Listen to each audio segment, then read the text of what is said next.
Okay.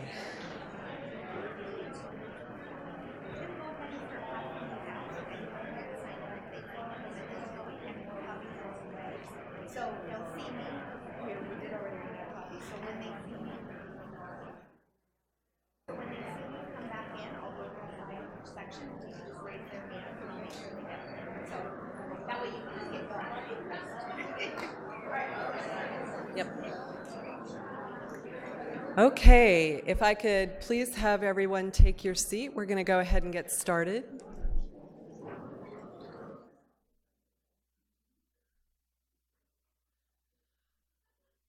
For anyone who did not receive a copy of the two handouts, we made 150 and we've already run out. So that's a good crowd. More are currently being copied. We will have those down here shortly. If you didn't sign in, if you just came on in, that's great. We're going to be circulating sign-up sheets. So don't fret. Expect those to be coming down your row here very, very shortly. We're going to go ahead and get started. We got a couple people still looking for chairs, but that's okay. Everybody's getting settled. Just a quick overview and introductions. My name is Denise Harden. I'm the County Budget Coordinator. Don Kent is our new County Finance Officer. Ivan Chund, our Deputy CEO, could not be here today. He is unfortunately ill. Stephanie Percy was just here. She's right here. Is also assisting me on the budget team. Ryan Carter, who we're not talking to anymore, left the budget team and took a promotion for I don't know why. And he is now the analyst for the Justice Group. You lucky guys. And but I do have to acknowledge he's our honorary member of the budget team. Doug Ordonez is helping to wrangle the base website, and he very ably helped on the overview section of the budget document. So if you have any technical issues with the budget, the base website, you need to find the handouts or anything like that, Doug's your guy. Please feel free to give him a call. We also have here today the KPMG County Performance Unit. They're sitting here in the front row. They're going to be introduced individually later on at the end of the presentation. They have a whole segment that they'll be doing. That's your second handout, the smaller handout, and they'll introduce themselves individually at that time. At this time, I want to go over the topics that we're going to be covering, and I want to note this is broken into two sections. The beginning section is more the policy-oriented section, and the second section, where we start talking about how to access space, that gets into the more technical area. I will not be in the least bit offended if there are people in the room who don't want to know how to access base and who choose to leave the room at that time. If you only want to stay for the more high-level policy-oriented stuff, please feel free to depart at that point in time. So what we're going to be discussing is the multi-year budget outlook. Don's going to say some words about that. We're going to quickly go over the budget process and schedule. We're going to talk about budget policies. We're going to talk about ISF rates and charges. We're going to talk about the evolving budget format and the templates, which we're modifying. Then we're going to talk about how to get into base and all of that. Budgeting for positions and the changes there, budgeting for vehicles and other fixed assets. Then we're going to turn it over to KPMG, and they're going to talk about developing strategic objectives and performance metrics and the initiative with the performance unit. We'll do a quick recap, and then we'll do Q&A. Please write down any questions you have. We are taping this. And so we need to do some control on both the cameras and the microphones to make sure we pick up all the questions and all the answers. So we're going to put all the questions towards the end. So if you could hold those, that would be really super. So now I'm going to introduce Don Kent, who is our new County Finance Officer. Don was the former elected County Treasurer Tax Collector, and he is ably taking over from Paul McDonald, who is also the former County Finance Officer and Treasurer Tax Collector. Yes, there is the joke that we have just a path across the hall on the 4th floor. So Don, if you could please take over. Very good. Thank you, Denise. Welcome, everybody. So as Denise mentioned, I'll just walk us through a couple slides here. And for several of those in the room, you may have already seen them already. We previewed this with the board back in early December and in the middle part of December, along with the January 9th board meeting. Not as extensive, but for those that haven't seen it, it's going to be for your benefit. And we want to start out with the first slide, our financial objectives. Of course, that is to achieve structural balance. Currently, as you know, or many of you should know, that we are in structural deficit mode. So we need to get away from that. The issue here is that our ongoing expenditures are outpacing our ongoing revenues. Additionally, one-time resources are being used right now for one-time uses. We need to move away from that and move into structural balance. Prudent reserves. The board has a stated goal of above $150 million. I just want to remind everybody, just in case you don't know, the board policy is 25% of discretionary revenue. So at this point in time for 17-18, we really should be at that $180 million plus. And for a few of those that have heard the presentation before, I remind everybody of where we were at in the middle part of the 2000s. It was a different point in time prior to the downturn, but this county stood at just over $400 million in reserves. And it begs the question, if we didn't have those reserves then, what would it look like today? So my goal, I think the CEO's goal, the board's goal, is to maintain that minimum floor of 150 and drive it higher over time. So we touched on that, rebuild toward reserve requirements, achieve prudent working capital where needed.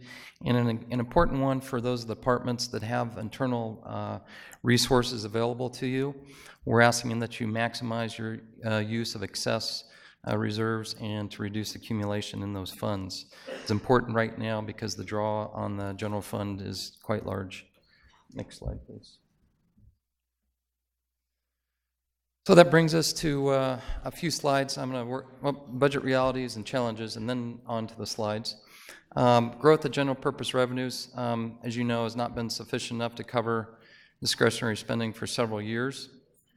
There's a variety of reasons for that. Obviously, we have a lot of inflexible costs that we're looking at right now, and those number anywhere from the IHS numbers that were substantially larger prior to the governor's May revise in May of last year. Back then, it was known to be $40 million, and thankfully came in at a much lower number. But there's a couple things to note on that. It will ramp up over time, and there's a little political uncertainty with the with the 2018 election. We don't know who the next governor is going to be, but that does provide some uncertainty. So we have to prepare for that. So that's one of the inflexible unknown costs, along with the inmate settlement pension obligations, and we have to plan and get the sheriff phased in for that new facility. So containing spending is mission critical, and it's vital to our fiscal stance. So next slide, please. And I'll go through these fairly quickly because at the end of the slide is the one I want to focus on. But obviously here you can see revenue, projected revenue, and the next slide. And again, where I alluded to earlier with a reserve requirement where we really should be for 17-18 in the $180 million plus range. And again, the board has stated a floor of no less than 150. So then we layer in the net county cost along with our revenue, anticipated revenue, and the reserve requirement. And then next slide, and where that takes us. So what we showed the board was a layering effect of what you just saw, and then we also showed what was not quantified back in at budget adoption time, and that was planning for JBDC, which we now know what those numbers are, with MOB, and then also we layered into that the projected overages for 17-18 that came to the board's attention through the first quarter budget report. So next slide. Just want to touch on the multi-year budget strategy. Obviously, to hold discretionary costs as level as possible as revenues grow. What are those revenues? Obviously, something near and dear to my heart, and the assessor and the treasurer and the auditor's heart would be property tax. For this year, 5.53%. We don't know what that looks like in the outer years. But we also have to contain labor costs, restrain other spending. Obviously, maintaining discretionary revenues above 150, I touched on that, and we'll continue to touch on that multiple times with the board and the CEO. We need to maximize untapped revenue streams. So please look inward to your departments and continue to do what you can in that regard in terms of claiming and grants, minimize subsidizing other agencies by maximizing cost recovery, especially from cities. So wherever you can look to turn, please do so. And the board, at its January 9th meeting, if I recall, touched on that, but also touched on looking at what is mandated by the departments to do. So whatever is not mandated, whatever that cost is, please start to identify that to help address the concerns that we have right now. And lastly, again, departmental reserves, subfunds, and other funds, please take a very close look at that as we go forward. So in a nutshell, that's on a high level what I wanted to bring out. Again, many of you have seen this in the meetings with department heads. For those of budget staff that haven't seen it, we wanted to just touch on that briefly. And so we'll get into the meat of it and back to Denise on our budget process. Thank you. Thank you very much, Don. We had some folks come in late and I didn't see handouts in your hands. Could anybody who needs a handout please raise your hand at this time? Wow, okay. Abby, do we have Abby in the room? We don't, okay. I'll do that call. Here we go. Hands up again. Abby's in the room. Okay. Start at the back and just hand them out as you can, and we'll bring them as they're available. I was told earlier the room holds a little bit under 300, and we've got probably 2/3 of it filled, so it's more than we had copies made, so great, thank you. Quickly through the budget cycle, high level. October, December, we get the budget policies approved and the internal service rates begin to be developed. January, February, the time slot we're in right now, we do the budget kickoff and we prepare the budget mid-year report. In March, budget submittals are due from you, and in May, we present the third quarter budget report and our preview of where we see the budget going based on those submittals. In June, the executive officer presents the recommended budget for approval, and we open budget hearings. In July, we come back at the end of July to the board with recommended amendments to that recommended budget. And then in August and September, we finalize year-end closing, and at the end of September, we're slated to do the formal adoption of the budget. To drill down deeper on some key dates, by January 31st, what we'd like to get from you is any budget unit additions, if you need a budget unit added into base so that you can begin your budgeting, please let us know by the end of next week so we can get that accomplished and get you started on that. February 6th is when we're doing the mid-year report. I think at this point we're also anticipating on doing the rate packages on that date as well. March 12th, budget submittals are due in from you to the executive office, and they do need to be complete at that point. May 22nd, some of you will see in your handouts, it says May 15th. That is a typo on my part. I take responsibility for that. It is May 22nd. Please pencil that in on your handout right now. That'll be the third quarter report and preview. June 11th and 12th is when we're presenting the budget and doing budget hearings. July 31st is the date that we will amend the recommended budget, and September 25th, which is right before the adoption deadline, is the date that we will have the board adopt the budget. I'm going to quickly go through highlights on the budget policies. And the first that everybody is probably in the room to hear about is net county cost. At this time, and this is a fluid situation, but at this time, the executive office's recommendation is going to be to roll over 17, 18 net county cost allocations, except for backing out net of one-time allocations. We are looking at some targeted cuts of select units that we're currently examining. But I have to say that broader across-the-board cuts do remain possible. If we cannot find what we need to cover all the obligations we're confronting next year through those targeted cuts, we may have to turn to across-the-board cuts. The additions that are included in this are going to be for the John J. Benoit Detention Center, which will begin opening next year. The fourth and final ramp-up year of the CalFresh match, and increases to IHSS. We need you to submit all of your budget units within the allocated NCC, and any budget units that exceed their allocated NCC will either be returned to the departments for additional work, or we will make the cuts for you. We need to ask you all to be prepared with alternative scenarios. While we're working to avoid across-the-board cuts, they may still be necessary, as I said. What I'd like you to do is, BASE has the option for scenarios, and what we'd like you to do is prepare for a 2% cut scenario and a 4% cut scenario, and have those in BASE when you submit your budgets in March. And that will include, if necessary, any layoffs that go with that. So have that. You won't be able to do a scenario in Form 1, but you can do scenarios in your Form 3 and your Form 6. So have those, but be prepared for knowing which positions you would have to cut if we returned your budgets to you and asked you to implement either one of those scenarios. Cost increases. We know that there is going to be some substantial cost increases in certain areas next year, and board policy and board direction is that departments will absorb those cost increases. Those include any COLAs or other labor increases, merit increases, performance pay, annual leave buy-downs, pension obligations, insurance costs, and IFSF charges.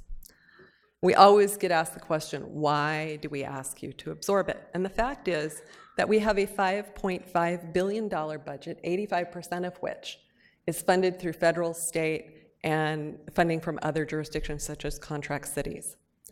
Those funding agencies must shoulder their share of the cost increases, and the way to do that is through this absorption exercise. General fund support needs to be treated on a LIFO basis for those for the accountants in the room, or last in, first out. We need you to press all of your departmental revenue into what I'm calling into the stream. Unless you're legally mandated or restricted, you should be fully expending all of your departmental revenue in the year it is received. You should draw on your allocated NCC only to the degree that your departmental revenue does not cover it. If you get more departmental revenue than you anticipated, you should be giving NCC back. You should not be managing to maximize your NCC, but you should always be trying to reduce the amount of NCC that you draw upon.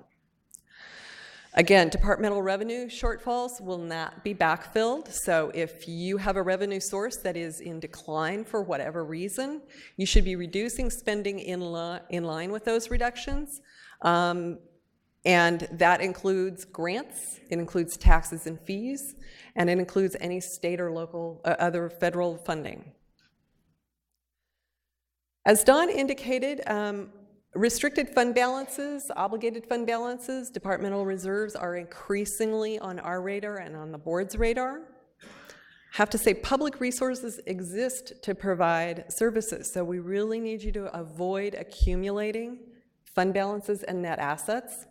You should be maintaining prudent reserves when they're required and only at the levels at which they are required. Please also verify the need for any lingering obligated balances that you have, any committed fund balances, any balances you have assigned for a capital project, for instance, or something like that. I came across one that I researched last year. We had a piece of committed fund balance that had been committed 10 years ago. And the people who participated in that were long gone, and nobody had been monitoring it. Nobody knew what it was for. And so we liberated that and turned it back to the general fund. We need every department doing that on a regular basis, evaluating your balance sheets. If you've got line items on your balance sheet that nobody can identify the purpose of, it's probably a really good idea to trace it back, figure out what it was for, and if that purpose is long extinct, liberate that obligated fund balance and turn it loose and do something useful with it. Want to go over priorities in budget construction? Budgets should always be built from the unavoidable cost of doing business to the nice to haves. That means, what's the cost of doing business? Well, that's your rent, it's your utilities, it's those basics, it's your debt service, things that you cannot get out of. The next would be the cost of completing your missions, not that rent isn't a part of your mission, but the staffing, the materials, the critical supplies. Finally, the next and last is the non-essential costs. Travel, subscriptions, memberships, furnishings. To the extent that you have travel or training that is core to a certification you need to do what you do legally, absolutely, you have to keep that. But if you have travel or training or other things, memberships that are non-essential, that will not jeopardize the certification for you or for your department and your operations, then that's a nice to have. It's not an essential, and that comes last. To deconstruct or cut your budget, we go in reverse. You take away your nice to haves first, then you cut your controllable operational costs, such as equipment purchases, vehicle purchases, and staff, starting with your funded vacancies and then moving to your filled positions. Lastly, cut your fixed costs programmatically, such as austerity measures to save on utilities, not that that actually shouldn't be something that is easy and comes first, or downsizing and consolidating facilities, and doing that perhaps in conjunction with the consolidation or reductions of staff. So you can't just say, well, I'm just going to not fund my rent, but I'm still going to plan to occupy the building. It doesn't work. We always have some department that thinks they're going to be cute and they just defund their rent and add staff. It's like, no, don't be cute. This is not a year for cute at all. Budgetary impacts. We need you to manage your budgetary impacts through cost containment measures as much as possible, including attrition, efficiencies, and program reductions. If you request backfill of those budgetary impacts, and they're allowed, but I wouldn't encourage them, please submit them as separate policy items. Do not embed them in your budget submittal. Submit your budget within your NCC target, and either using the functionality in BASE for policy items or as separate memos and documentation, submit your request for backfilling your cuts separately so that your budget is on target. That saves work for everybody all the way around. Want to go over the internal service rates really very quickly. Most rates are going to remain at the 17-18 levels. We have a new rate for purchasing's new Jagger EEC procurement system, which is going to begin ramping in at a very modest level in 18-19. It's going to be just over $351,000 countywide, so most of the charges are going to be very small. It'll step up in 19-20. And I understand it's going to be at approximately that level for 3 years, and that'll step back a little bit when it goes into maintenance mode. Okay, so you can plan now. You're going to get a little hit from an additional charge from purchasing next year, but plan ahead that you're going to have a larger hit the following year. The rate packages are slated to be approved on an upcoming board agenda. I believe that is February 6th at that point. I'm seeing a nod. And they will be posted to the BASE website as they're approved. We always have, there's always somebody that either doesn't make that cutoff date or gets deferred or delayed in the approval process. So we will get them posted absolutely as soon as the board gets them approved. In budgeting for ISF charges, whenever possible, please do negotiate your service level. The rate is not negotiable. The rate is approved by the board, and departments have had an opportunity to participate in the rate development process, and that will be approved by the board. Your service levels, however, are negotiable. To the extent that they are, some aren't, but to the extent your service level is negotiable, we do encourage that you negotiate that with the ISF departments. Once that is established, what your charge will be based on the service levels you've negotiated and the rates that are approved by the board, we need you to reflect those charges in your budget. If you decide to have a disagreement with your ISFs, don't simply decide to defund the charge. Not allowed. That will be put back in, and if you make us do it, we'll take away something you might actually want. So please budget for it in your budget. When you do, please confirm the accounting string. Make sure you get that budgeted on the right line. When you don't do that, when you decide to budget for it somewhere else, it hangs up the charging journals, okay? So don't hang up the ISF's charges. That's inefficient, it's annoying, it hangs up everything. Don't make them go to that extra work. Please document any changes from year to year. If you negotiate a new service level, please document that in the notes in base for your analysts so they understand what's going on. Also, please ensure that your service levels track with what you negotiated throughout the year. Don't wait until June when the year's over and the service has been delivered and then decide to raise it to the ISF department head's attention that you didn't get charged at the service level you thought you were going to be charged at. It's too late. The money's spent. It's done. Track it throughout the year, and if you have a disagreement, if you think something's not tracking right, take it up very early. Be doing that right now. If you did that last year for the current year, be checking in with everything right now and make sure it's on track where you think it is going to be. Also, please track the charges throughout the year. Be on top of that so that you know what's still to come. Sometimes ISFs get behind on their billings. Make sure you stay in touch with them throughout the year so you know where the billings are going to be, so you have a much smoother year-end process and you don't run out of money by spending it somewhere else because you thought they weren't going to charge you.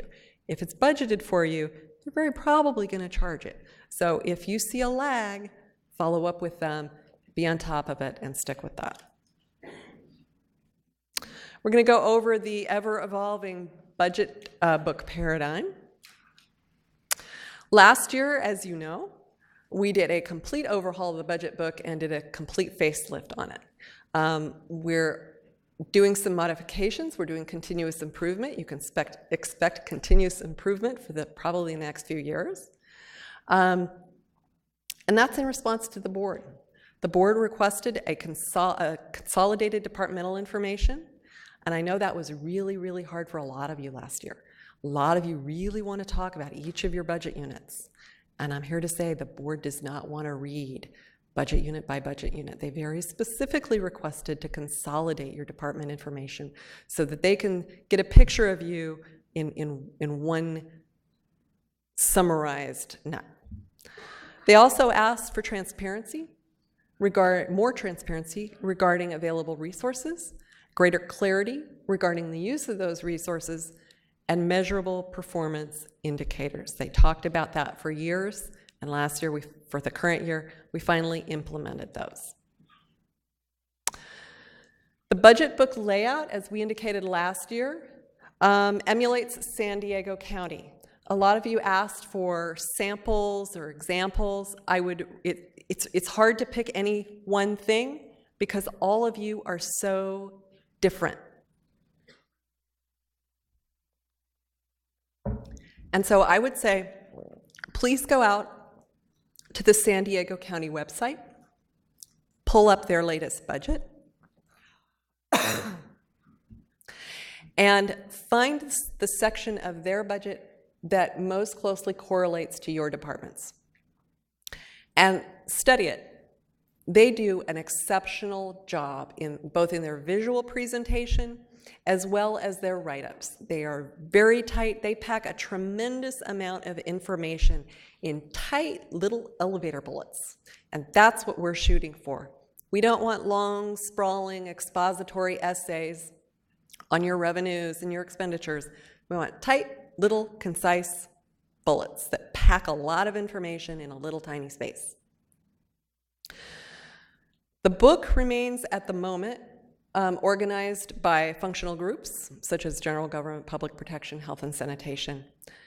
And within those functional groups, the information is now organized and summarized by department, not by individual budget unit. One other key change to that, however, is that we consolidated all the capital project funds into one chapter that follows general government. The key narrative elements are agency mission, department or agency mission, description, objectives, performance measures, related links, your budget changes and operational impacts, budget summary tables, and for the capital projects, specific project detail in a separate section. I want to call to your attention before you flip that page, flip back. I want to call your attention to the fact that there is an element missing from that list that was in this year's budget book, and that's accomplishments. There is no longer going to be a separate accomplishments section, and we'll go over how we're going to handle that, but I want to call your attention to that. So now you can flip the page. How this all works is we are integrating the strategic planning process and the budgeting process so that they come together, so that both of those pieces work to move from your departmental mission, from the county level vision to your departmental mission, through your strategic objectives, your performance measurement, your operational planning, your budget planning, the funding of that, and all of those things together, coming together to create the county's strategic outcomes. And this graphic is intended to show how this is intended to be a cycle of continuous improvement. These things should build, it should be an upward building spiral, how as we move through it over and over, we reevaluate. The arrows from funding move backwards. You see how they look like diamonds? Those are actually backward and forward flowing arrows. And the intention here is that your mission drives your strategic objectives. Those objectives drive into your performance measures, which drive your operational planning, which comes smack headlong into your financial reality. And then you go backwards into your operational planning and you reevaluate the reality of your metrics, which makes you reevaluate your strategic objectives and the realistic expectations you have. And you work this back and forth until you can settle in on objectives that are realistic and achievable with metrics that are reasonable, that all work within the funding capacity we collectively have. All of this moving towards achieving those strategic outcomes in as timely a manner as we can within our financial constraints. I want to talk a little bit at a high level about the narrative template before we dive into the details. The narrative template is currently being revised. It is currently not posted on the base website yet. I'm hoping we will have that by Monday. We've been working with KPMG to revise it. We're going to be tearing it into pieces so that there will be a part that KPMG can work with you on and a part that's more just budget related that they don't need to work with you on, so that you can work on those things in tandem, possibly, probably, even having different groups within your organization work on those two different pieces so that you don't have to be coordinating different things in one file. I will say that even though we're breaking it into separate files, we do need you to use the template files that we provide to you. Last year, we had folks providing us in all sorts of formats, and that does not work for us. And that is because these templates come with preloaded formatting codes. And we need those codes embedded in that text so that when we cut and paste your submittal into the master document, which, by the way, is 844 pages long, We've got all the codes we need to make that a seamless cut and paste, okay? So when you submit in alternative formats, we don't have that, and it causes work for us, and we have to send it back to you because we can't accept it in that form.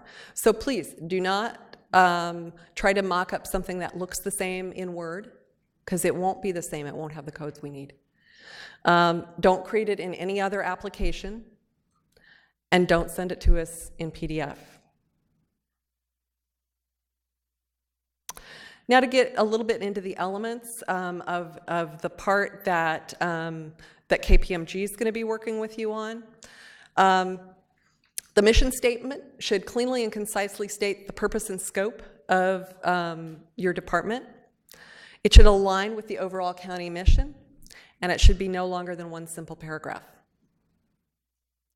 The description should briefly highlight the responsibilities and divisions within your department. It may note the key budget units or programs and operations or functionality performed. But it should be no more than a few concise paragraphs. Few is kind of a nebulous number. That's true. That's on purpose. For a very small department, you'll probably be able to accomplish all of that in one paragraph. For a very, very large department, our expectation is maybe you need 3 paragraphs, but no more than that. We're really looking at brevity here. The department's strategic objectives should briefly, you know, the theme, briefly describe priorities and operational goals. They should each departmental objective aligns to the portfolio objectives that KPMG is helping all the portfolios develop, and those in turn align with county strategic outcomes. The objectives are intended to drive an outcome aligned with the county's vision. So it's kind of a silo. They all work up together to achieve the county's vision. This section is going to incorporate a new element, which is what KPMG is calling insights. And the insights are going to be highlight the progress and measure the achievements. And this is where those accomplishments are going to be very tightly focused and related to the achievement of those specific outcomes. So you're not going to be able to just list all sorts of achievements in general. We're calling them now insights, and they're going to be very tightly focused on the strategic objectives that are listed. KPMG is currently looking at very probably having about 3 to 5 objectives per narrative, no more than that. Very quickly, SMART objectives, just as a guide, I like this. It's a great mnemonic. Specific, measurable, achievable, results-oriented, and time-bound. As you work on your strategic objectives, keep all those things in mind. The performance measures are intended to track achievement of those strategic objectives through metrics. There should be at least one performance measure or metric for each departmental strategic objective. There's also, we're keeping the very popular related links section. This can be whatever you want. Your websites, other funding agencies' websites, your social media websites, links to other things that you think might be of relevant use to the reader as they're moving through your budget. We very much need to limit the narrative length. We have to, for those of you who have already picked up your adopted budget, you know that it came in 2 volumes this year. That's because the book was so big, the printer can't print it in a single volume anymore. My big objective for this year is to get it back to 1 volume. And so we've really got to work on shrinking down the narratives. So our emphasis is on clear, concise, and brief, and that the narrative elements that we just went over all together should all be on no more than 4 pages. That's 2 sheets, front and back. That's it, 4 pages. Any additional information that you really feel compelled to provide your audience, we very much encourage you to put on your website. Link to it under the related links. Put it in your annual report. Present that to the board. Put it in a newsletter. There's a variety of channels that you have to provide that kind of information to your readers and to the board and to the public, but we don't want all of that in the budget book. In the second template that you're going to get, this is going to be the budget-oriented one. There's 6 key areas, and that's staffing, expenditures, revenues, your departmental reserves, your departmental advances and deferred inflows, we're breaking those tables apart, and your net county cost allocations. We want you to focus on the major items in short, direct bullets. The information conveyed should include what, how much, why, what it means, and what it means to whom. What does major mean? The rule of 10, 10%. The GFOA uses this rule to identify what a major fund is, and I'm applying it, and they use it for other things. I'm applying it here. How do you tell what you should be talking about in these narratives in your budgetary section? A major fund revenue or cost change is anything that comprises 10% of your budget. Okay? How do you determine that? Well, take all of the departmental revenue totals on all your Form 3s, add them up and get a grand total. Divide that by 10. That number is 10% of your departmental revenue. Any revenue source that you have that matches that number or is greater is a major revenue source. Okay? There will be no more than 10 of them, probably less. Same for appropriations. Add up the bottom line totals of all the appropriations on all your Form 6s. Divide that by 10. That's 10% of your appropriations. Go through and look. What of your expenses equals that number or greater? That's a major line item expense. In a majority of your department's cases, that is probably going to be salaries and benefits. Those 2 component line items are probably going to be your biggest major items. And because of that, salaries and benefits takes up 80% of our overall appropriations. There are a few departments that have exceptions, like categorical aid. That consumes an entire budget unit. It's not salary related. But for most departments, your biggest one is salaries and benefits. Because of that, you're probably going to have fewer than 10, because some of them take up 40%, 50%, maybe 80% of your budget unit. So that's going to be your big one. Anything else, just 10%. That may limit you to 3 or 4 things to talk about. That's okay. I'm going to skip through these quickly. You've got these in your in your notes. As you can tell, I'm trying to fight the creeping crud too, so I'm trying to retain my voice here. Very quickly on expenditures and revenues. In your handout, it shows the different categories that will be delivered to you with bullets in the template. All you have to do is drop the cursor at the bullet and start typing bullets. If you don't need one of these categories, just delete them. Only type in bulleted information for those categories that have a major item. The rest of them, just delete them. Departmental reserves, please explain separately details of each spendable department reserve and discuss the projected increases or use of those expected to influence the budget year beginning balances. That means this year, what's going to impact, what activity this year is going to impact the budget balances next year, and what requests to increase or decrease your obligated reserves in the budget cycle.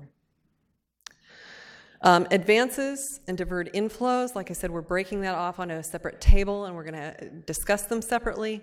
Please explain the planned balances of advances or deferred inflows and the grounds for restricting the recognition of the revenue, and the reason for accumulating and carrying over any of those advances or deferred inflow balances. Net county cost allocations. One thing that we found is that some of you did sort of prefatory paragraphs at the beginning of your budgetary impact section that was really focused on your NCC. And then you repeated that at the end under the NCC category. Please, if you do any kind of prefatory remarks at the beginning of the budgetary impact section, make it for the overall impact and only limit your discussion specifically of your net county cost impact to the net county cost section, just so it doesn't get repetitive. Please do not factor in any policy item requests in this section until they have been approved by EO management. The department summary tables, the budgetary summary tables, there's two sets of tables. There's the 4 tables that we prepare. You will see it in the sample template, but you don't have to prepare those tables. They're listed there. The budget data that we do need you to provide is regarding your reserves and your deferred inflows and advances. Those will be 2 separate tables. They will probably come to you in Excel format, although I'm still working on that. And they won't be available to you next week. Losing Ryan has been a real handicap to us, and so it may take us a couple of weeks to get those to you. So you don't have to worry about the first 4 tables, those budget tables. We will be compiling those. We will need my intent is on the reserves and the deferred inflows that we will deliver you, and what's going to take time is we're going to deliver you those tables with the beginning balances from the current year preloaded, so you don't have to come up with that, and that should save you time. Okay, this is the point at which we're going to start talking about base. So anybody who would like to gratefully step out, this is a good time. We'll take a brief break while I take a drink of water and let anybody who wants to go ahead and step out of the room.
Okay. Now, if everybody who intends to stay could go ahead and take your seat. I think almost everybody else is out the door. Accessing base. I've provided to you the URLs for the base login, as well as a separate URL for finding the budget workshop information, the handouts, all of the documentation for rates and CalCap and all of that stuff. That has changed. I know we've had some folks going and looking for it on an old URL. That URL has changed. So please type this one in and bookmark this instead. If you have any problems with this or you need help navigating it or finding anything, Doug Ordonis, as I indicated before, is our go-to guy. He is the base website guru. And he will be happy to help you find anything you need there. Please access the system early. If you have anybody on your budget team who needs a base account, we cannot help you do that. You need to work through your computer systems security liaison in your office who needs to work with RSIT to get that account set up. So if you have anybody who needs a base account and does not yet have one, please immediately start working with your security liaison to get that going with RSIT. Please make sure that you sign up for the base email alerts. We are also going to be taking all the email addresses we gleaned from the kickoff today. We're going to put them in a group. We're also going to be firing updates out to that group list, but it also helps to work, be on the base list as well. So please make sure that you go in, when you set up a new account, put in your email and select being on the base notifications list. If you need help with that, RSIT can help you find that. If you already have a base account, please go in and make sure that your email address is your current email address. A lot of us were reassigned email addresses, and we have to go in and change our email address. Also, if you have changed departments, you may need to, your login may still work, but your email address may have changed. So go ahead and make sure you change that. Also, please, when you sign up or if you haven't done this already, please set up the forgot password functionality. This is like the best thing invented since Scotch tape. I don't know why it took anybody so long. I always forget mine. Every few months I've got to redo it.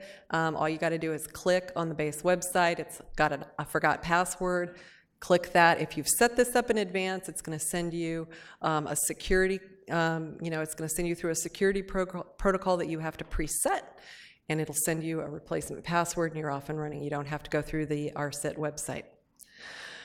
Please make sure that you check the base website frequently for any updates in the information section. That's the place to go to first.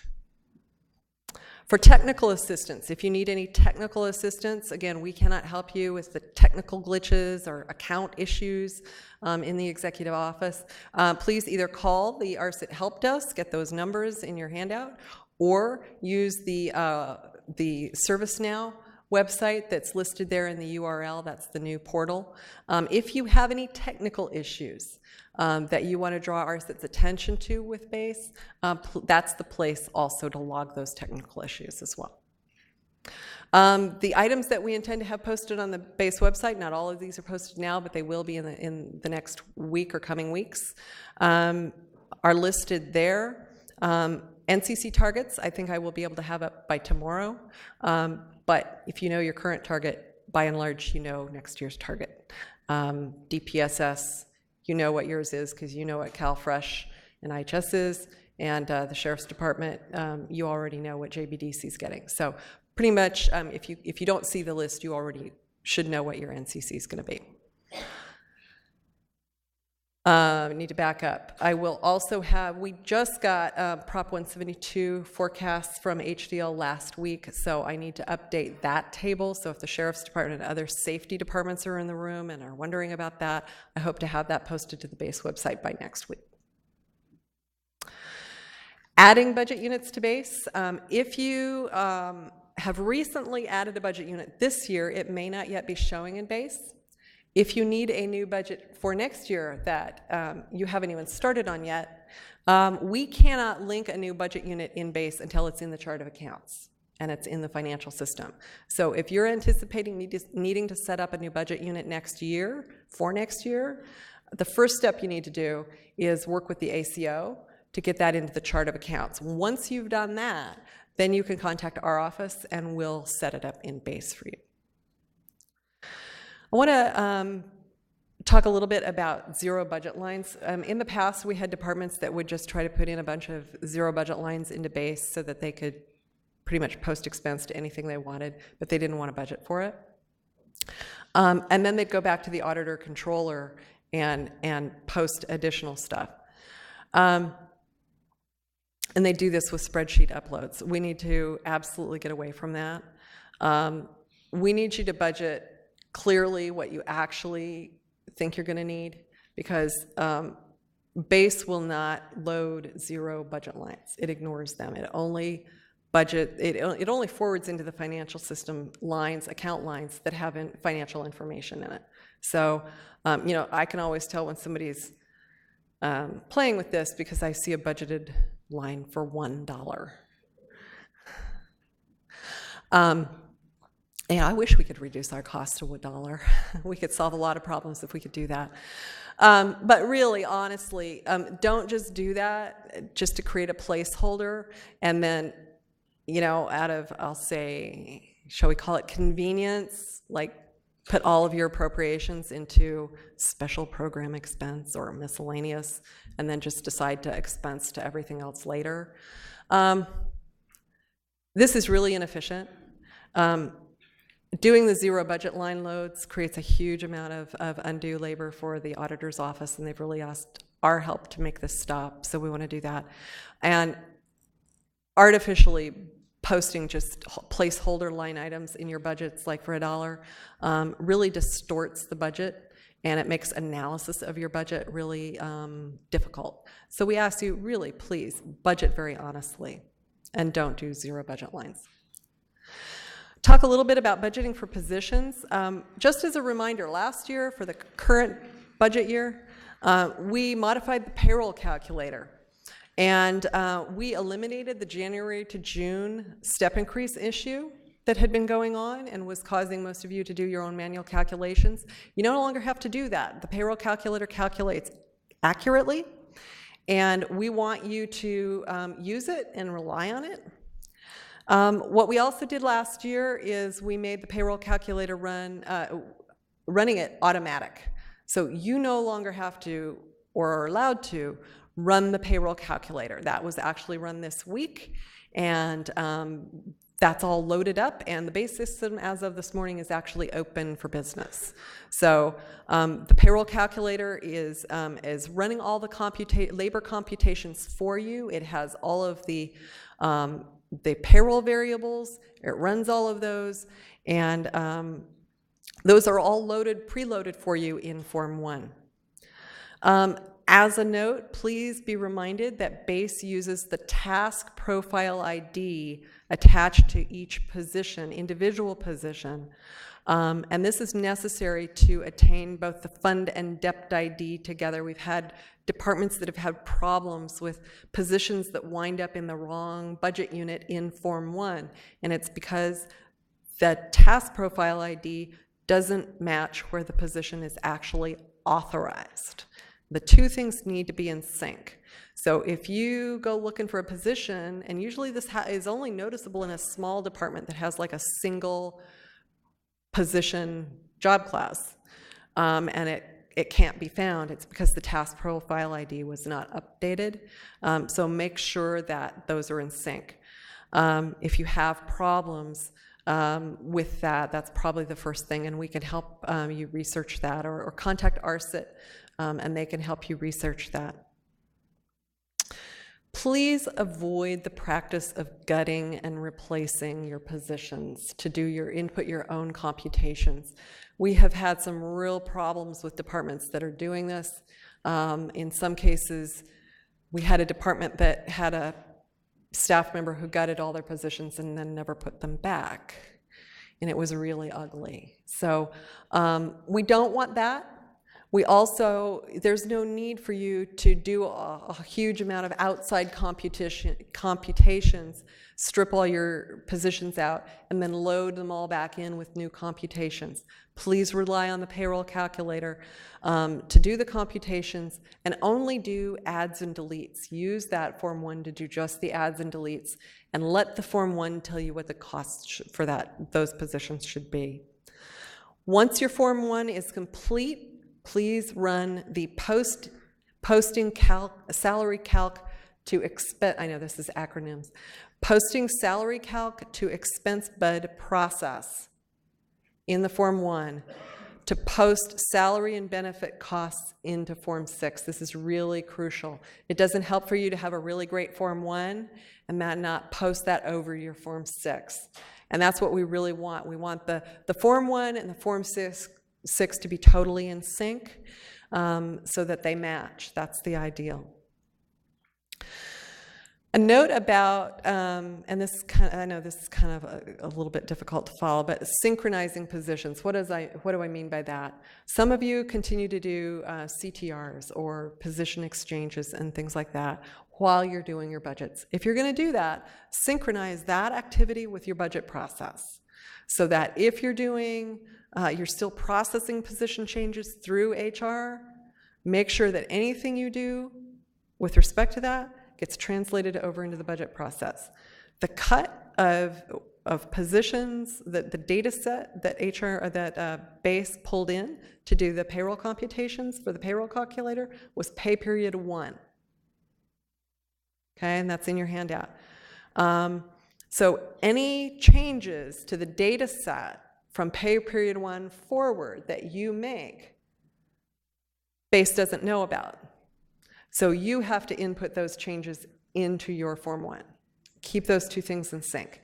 That will make a huge difference when we do the reconciliation at the end.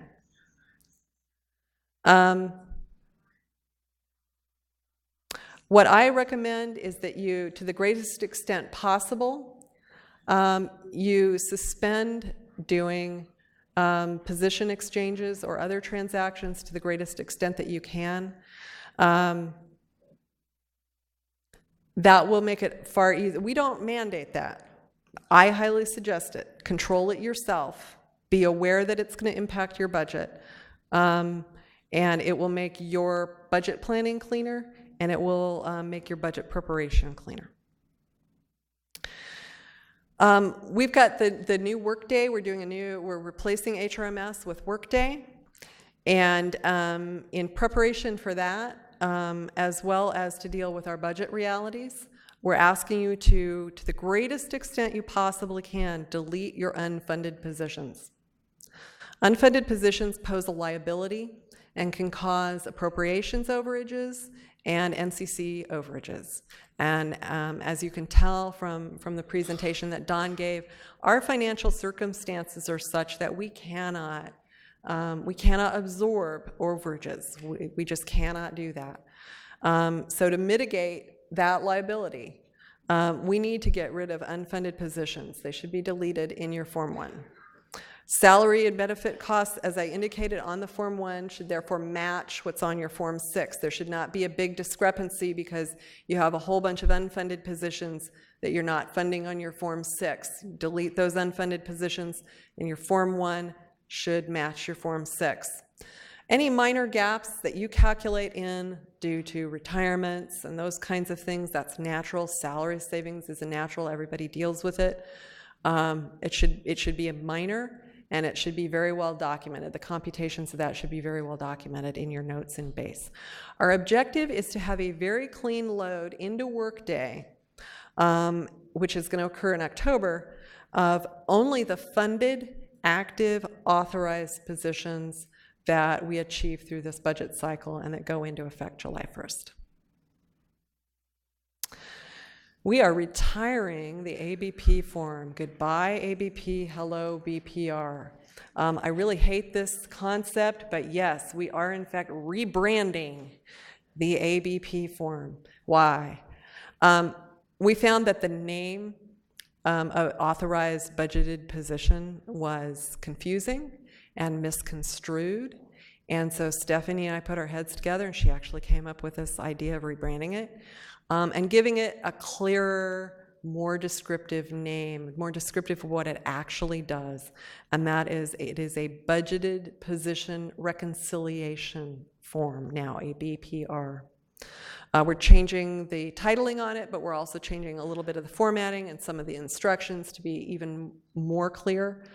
The intent is that it has a very clear purpose and a very consistent use, and this is needed to reduce confusion and speed up processing time.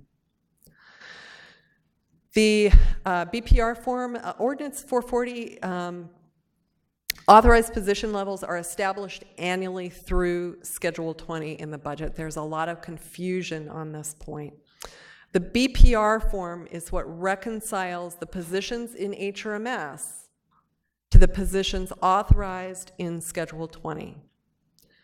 The The position detail on the BPR form provides human resources the details necessary to add or remove positions from HRMS. Departments should internally coordinate position activity to match the position levels requested in the budget so all these things sync up together. Finally, you should submit your HR-approved BPR form with your budget submittals, reflecting the requested position levels entered in your Form 1 in base. And what do I mean by that? I want to clarify that. It doesn't mean that everything on your Form 1 needs to be on your BPR form. That's not what that intends to say. What we use this for, and there were people, the reason we renamed it, there were people that thought the AVP form was the form you used to ask for new positions. And they weren't doing it on their Form 1. It's absolutely not the case. We use the BPR form to reconcile what you have on your Form 1 with what's in HRMS. And the BPR form is what tells HR how HRMS needs to change to match the Schedule 20 in the budget. The Schedule 20 in the budget is what amends Ordinance 440, and we need HRMS, or Workday in the future, to match up with Ordinance 440. So this is a reconciliation form. We can talk more about that in Q&A. We've had a lot of problems with this. It has absorbed a huge amount of time in our office working with departments on this in the last few years, and so we really want to get this ironed out, so we're happy to answer any questions you have about this. Position lockdown, there comes a point where we have to have CTRs stop moving. We have to do an extract. In order to create the Schedule 20, we have to do an extract from HRMS. And so we need everything to stop moving so we can finalize the budget and do the Schedule 20. That date, that cutoff is May 1st. Okay, May 1st is not the deadline for you to submit paperwork to HR. No. April 30th is not the deadline for you to submit paperwork to HR. No, by the end of the day on April 30th, we need HR to be completely done, anything input, and everything stopped. So please plan well in advance. If you have a CTR you really need to do at that point, number one, make sure it's in your budget. Number two, make sure you get the paperwork to HR weeks in advance so they have time to process it and get it in the system by the end of the day on April 30th. And I wouldn't push it to April 30th because staff in HR last year had a family emergency that week. And it's totally unfair to put the burden on staff that way. You guys all know what that's like, right? So plan in advance so you don't put anybody else under a crunch. We're going to very quickly talk about budgeting for vehicles and other fixed assets. Authorization to acquire vehicles and fixed assets is valid in the year that they are budgeted. This does not roll over, okay? It expires at year end. If you have not procured the vehicles or assets that you budgeted, poof, they go away, okay? So stay on top of that and make sure at this point in time, if you have vehicles or assets that you had planned to acquire this year, and in working with purchasing or fleet services, it becomes apparent that that procurement just is not going to happen this year, then you have to put it on next year's list. Departments are responsible for coordinating their vehicle needs with fleet services. You need to provide very specific, precise specifications for the vehicle needs, no sort of generic needs. You know, I need a vehicle, not specific enough. They have to request specific vehicle types, so please be very specific in stating your needs to them, and no general placeholders, okay? You also need to decide which currently unpurchased vehicles, as I just indicated, should be reauthorized in the following year. Just because you got it authorized this year does not give them authority to purchase it for you in the next fiscal year. You have to get that reauthorized in next year's budget. Fleet has asked us to request you get them your vehicle needs no later than March 5th. I highly encourage you not to press that limit. Start working with them as soon as possible and get them that information as quickly as you have those decisions finalized, because they also have a budget to do. What you budget, you do not budget for the asset unless you are one of a few departments we'll go over on the next slide. What you will need to budget is for Fleet's charge to you to cover the annual charge for that, especially if it's financed. Fleet is the department that's responsible for actually listing the assets, the vehicles on their Form 2.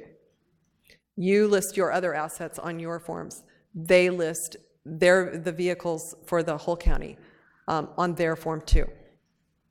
The exceptions to this are the departments with heavy equipment that Fleet does not either purchase or maintain, and those are fire, TLMA, waste, and flood. You know who you are. Everybody else, you have to work with Fleet to do their vehicles on their list. There are some new contacts at Fleet. They requested that we provide you their contact information here, which we're very happy to do. Kalina Richards and Roger Weaver are new to Fleet, and they will be assisting you with all of your Fleet purchase needs. Now I'm going to turn it over to the KPMG team to do their presentation on how they're working on the county performance unit review and the budget narratives. And we'll see if I can pull this off.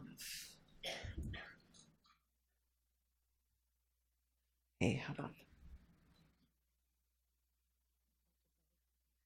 All right, good afternoon, everyone.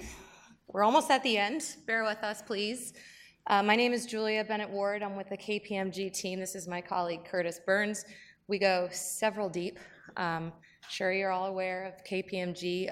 This team in particular is here to, I'll explain the role a little bit more in the next slide, but we're pretty much here to help drive an outcomes performance-driven culture throughout the organization. And so you ask, why are we here at Budget Kickoff? I'll tell you why. First, we want to introduce Vision 2030 and explain the role of it in what we're all going to be doing here in the next couple of months and prepping for budget submissions. We want to introduce the concept of what we're calling a strategic alignment framework, which is the glue that connects all the levels of our organization together to make sure that we're all driving toward the same outcomes. And then finally, what you're really probably interested in is guidance as to how to use the resources that we'll provide for you and plugging that into your narrative submission. So as you see, KPMG is really stellar at slide titling here. Insert bubble chart. Denise has this wonderful graphic. I love it a lot, actually. It really describes what the CPU is trying to do in a process that you're all very familiar with.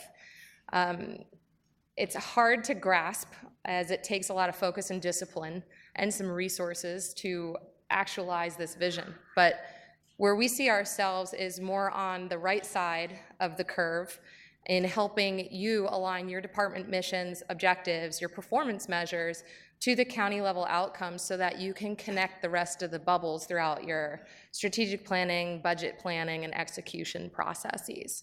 So I'm going to ask, who knows what this is? Raise a hand. Not that many. I'm so pleased to be the first one to introduce it to many of you. This is the county vision. All right, it's a descriptive illustration of what we want to be in 2030. There's a lot of components to it. I'm sure that it'll be distributed shortly as we start to launch some communication initiatives about all the different things that are going on to help us drive toward those outcomes, but we want to focus your attention on the outer ring of the yellow portion, the right side. We're calling those things the county outcomes. I'll read them because you probably can't see it from there. Things like healthy, safe, sustainable communities, exciting destination, modern infrastructure, 21st century workforce, housing choices, thriving, robust economy, all these things that I think we can rally behind and say, yes, that's what we want to see in our future. So the CPU was established to, as I said, help drive that performance-minded culture, but also to help equip the county with the tools and the processes to make that a reality.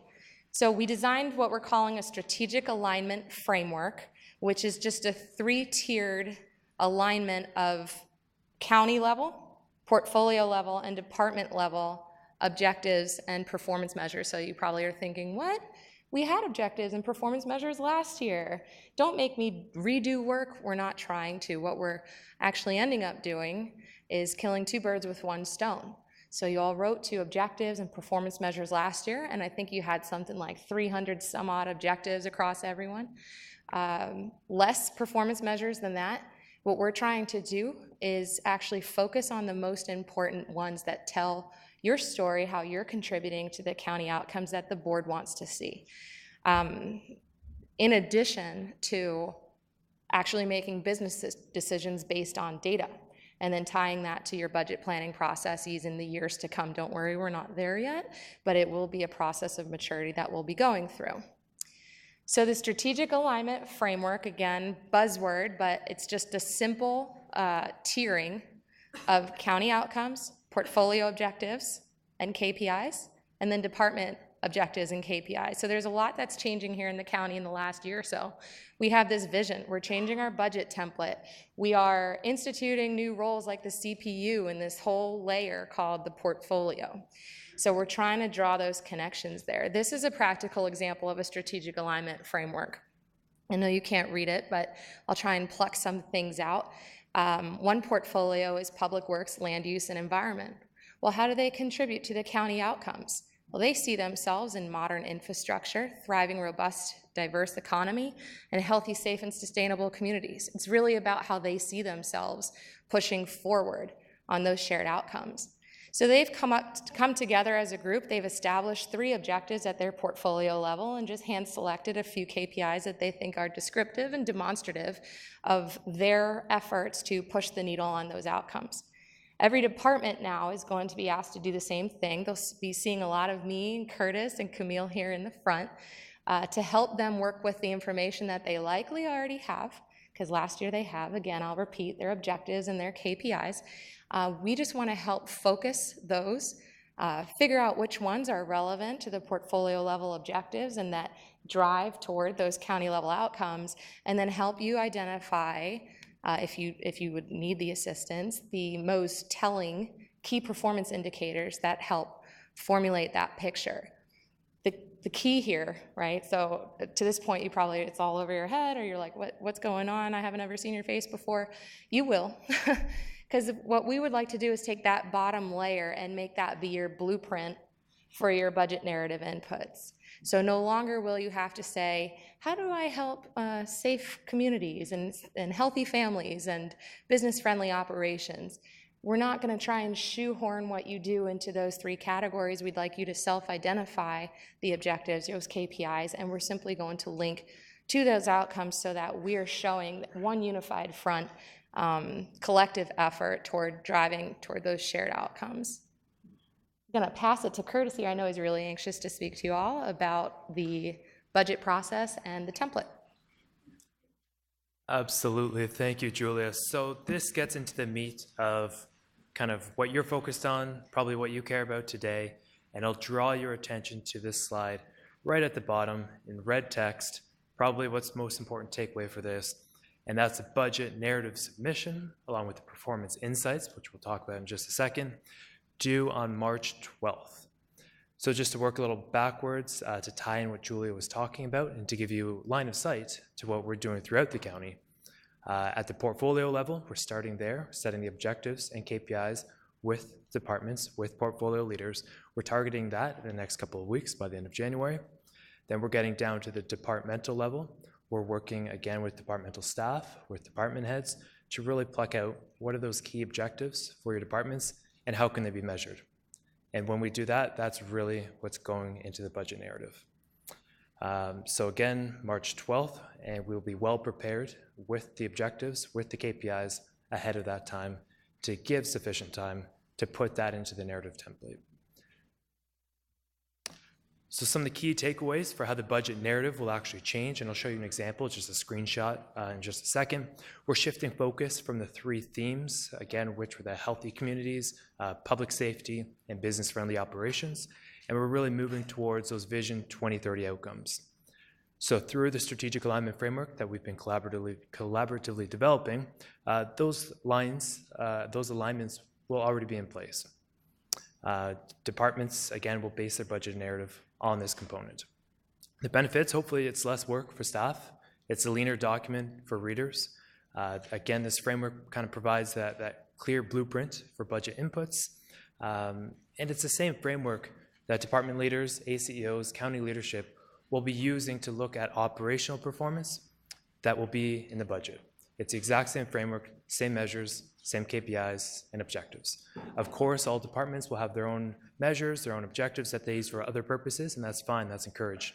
But for the budget, this is kind of the framework that will guide the way. So even more practically, how that looks, just in terms of the new template, the mission statement, the descriptions, you've seen those before in previous editions of the budget. All we're saying now is try and keep those as concise as possible. We want to make sure this document is readable. 850 pages in the last version, had a lot of great information, but it can be difficult to read. So what changes once we move down a little bit to the last 2 bullets that I have on the left here? This is using your strategic alignment framework to fill in your objective, the portfolio objective that it aligns to, and the county outcome that it aligns to. So again, this will be determined through our work with your departments, with department heads. This will already be in place. So it's a matter of you communicating with your departments to say, hey, county performance unit told me that there'd be inputs ready to put into the budget, and then it's a discussion of what those are. There'll be a box, a table for performance measures. We're only going to include 1 to 2 measures for each of these objectives, and again, about 3 to 5 objectives per department. And then the insights, this is about it. This is the whole narrative on the screen here. The final portion is for each objective area, we'll have insights, and this is a chance to get to talk about the objective itself, the performance of the department, any underlying issues regarding legislation, regarding funding, anything that your department can explain and would like to get forward to the reader. Because again, we're taking notable accomplishments out of this section, so hopefully provide a bit easier workload for yourselves, but that's kind of where those types of points would go into that section. So again, really this is about using your departmental objectives, noting their alignment just to Vision 2030 outcomes and portfolio objectives, and then providing some insights on the actual measurement of those objectives. So this is it, last slide, kind of again what you need to know, the next steps. For those who are actually developing the narrative section in this room, please do work with your department heads to understand the strategic alignment framework. Reach out to us, reach out to your EO analysts, reach out to your department heads. And again, discuss the insights for each objective area with department leadership. And then lastly, the CPU team, as I mentioned, EO analysts, we're available to help. If some of this requires a bit of clarification, if you have questions, definitely email us, get in touch with us. We are working with yourselves, your departments, portfolios on the strategic alignment framework. We can help drive meaningful insights if that's helpful. And then of course, the quality review. If there's a draft version you'd like us to take a look at, make sure it aligns with what other departments are doing, we can help you through that process as well. So I say reach out to us because I know it's Julia's email on here, so please, anybody here, send Julia an email and she'll get in touch with you. He had version control last. That'll not happen again. So again, red text, bottom of the page, March 12th is what we are working with to get all the narrative submissions in, but definitely get in touch with us before then if there's still some questions around the budget narrative portion. Thank you.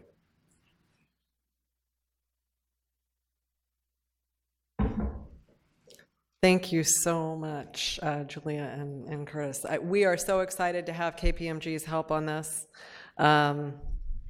We knew when we leapt off into doing the new budget paradigm that we were We were doing it without a lot of the groundwork that does, in fact, need to be done to do this kind of thing. And we are really overjoyed to have the help of KPMG, the KPMG CPU team, to work with you on something that they were going to be working on anyway.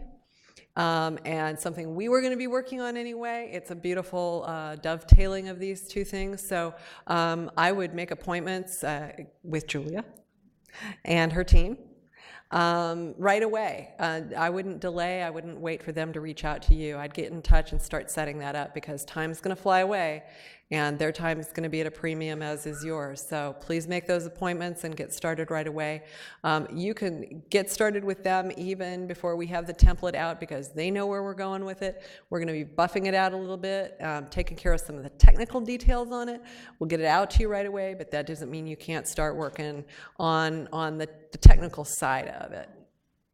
So very quickly, we're going to do a recap. We've gone over, we have an evolving budget format. We're doing a continuous improvement on the look and feel.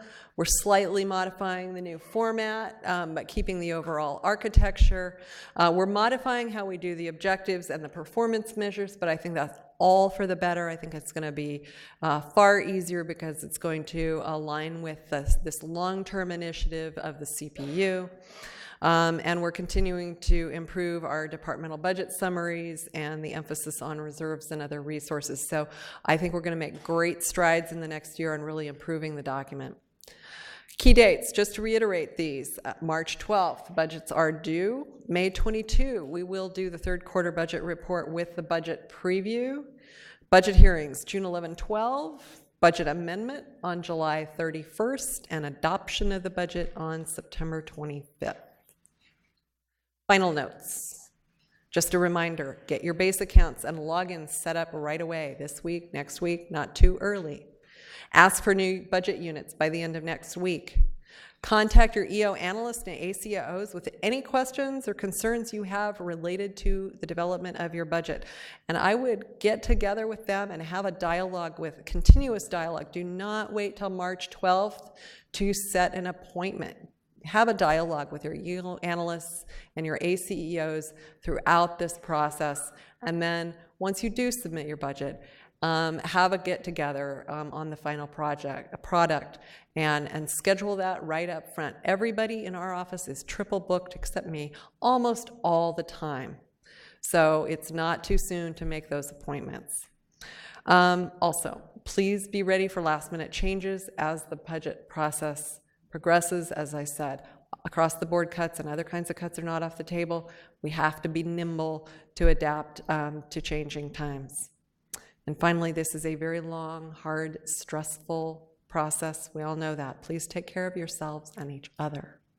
And with that, I'm going to open to questions. We have one roving microphone and this microphone. So as much as I would like to wander around like I did last year and talk to you, I have to stay at this microphone, and Douglas is going to carry the microphone. So does anybody have questions? Yes, right there, Doug. Right in the center in pink.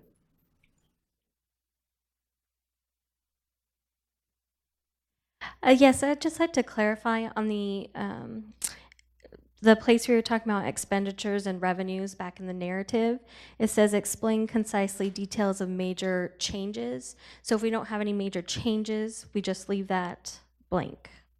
Right. If your revenues and expenditures are just sort of rolling forward without anything of note to say, I wouldn't want to leave your budget section completely blank.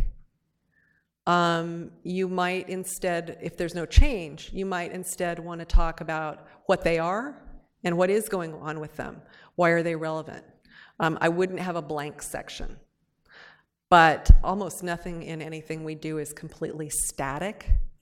But you might have a situation like that. So I would use your judgment on maybe not change, but forecasting, drivers that you're looking at. Another approach is to say how the forecasts, like on a revenue, how are you What's the methodology for projecting that revenue? And what are the drivers that influence it? So that you are still giving the reader insights onto what's going on in your budget and what the influences are on it, so that you develop a depth of understanding. Okay? Does that help? Great, thanks. Next, other questions? All right, there we go, in the red. I want to confirm that we're still able to use the $1 budget lines under a Prop 1. Under a Prop 1, yes, that makes sense. You want to do that instead of, as the placeholder for the budgeted benefits, line items. That one, that absolutely makes sense. Yeah. Services and supplies, please don't do that. But under a Prop 1, it absolutely makes sense. Yes. Anybody else have a question? Everybody understand her question? Okay. Any other questions? Oh, come on. Somebody's got to have a question. Sure. As a follow-up to the $1 line, Sure. we have some services and supplies that are just, we need to charge it initially and then we get reimbursed back to that account. So can we put a $1 for those situations? Call me and let's talk about that. I want to understand that. I don't want to give you an answer off the cuff without understanding how the mechanics of what you're doing. I can't think of a scenario where why that would be necessary. But I'd like to talk with you about that. Okay? Anybody else? Questions? Everything's perfectly clear. Oh, yes. I was expecting we might hear about the appropriation 1 increase for the PERS liability. Is that increase calculated in base? Yes, it is. Do we have any idea what that is and how it was calculated? It's what, about 2%?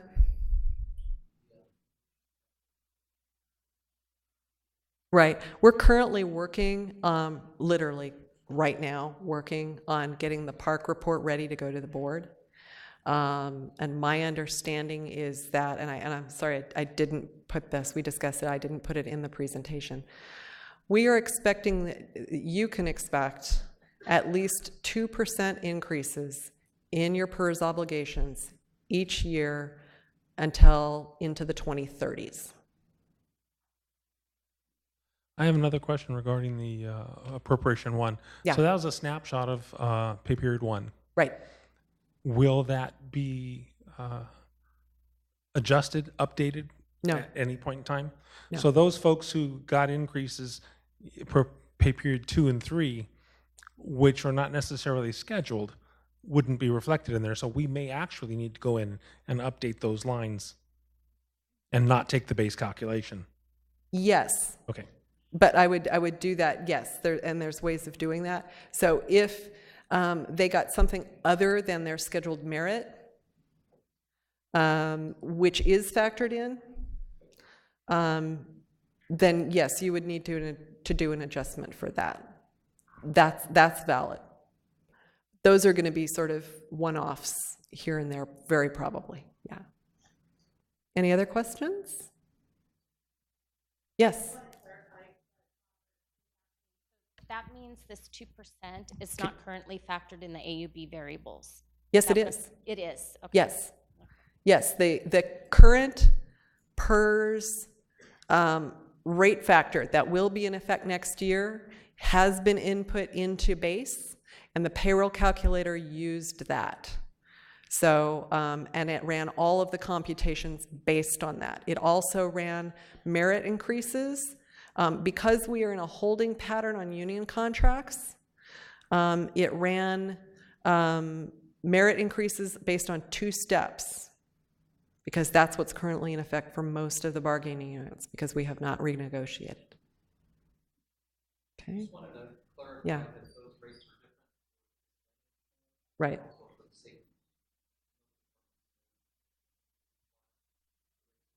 Right.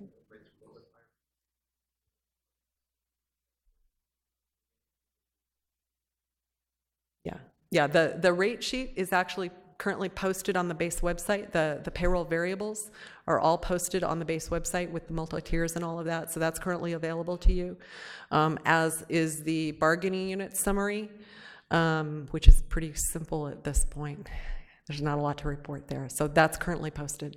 So for those of you who do need to do independent calculations, and I do understand that there are some departments for which that is a necessity, because of the nature of your workforce and how you do your workforce planning, I do recognize that that's a necessity for some of you. Those variables are all currently available to you. I'd also say last year we had, you can do queries out of base that will allow you essentially to run your AUB1 again.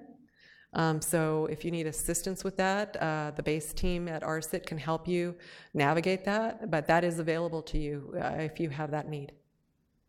Yeah. Okay. Anybody else? Good questions. Awesome. Well, if that's it, we'll go ahead and wrap up. Thank you very much. If there is there anybody who did not get a handout? Still no. Everybody's covered with handouts. Great. They all will also be available on the base website this afternoon. If you've got anybody back at the ranch that isn't here, we will also be posting. We're taping this now. We will be posting this. Thank you very much, everybody. Appreciate it.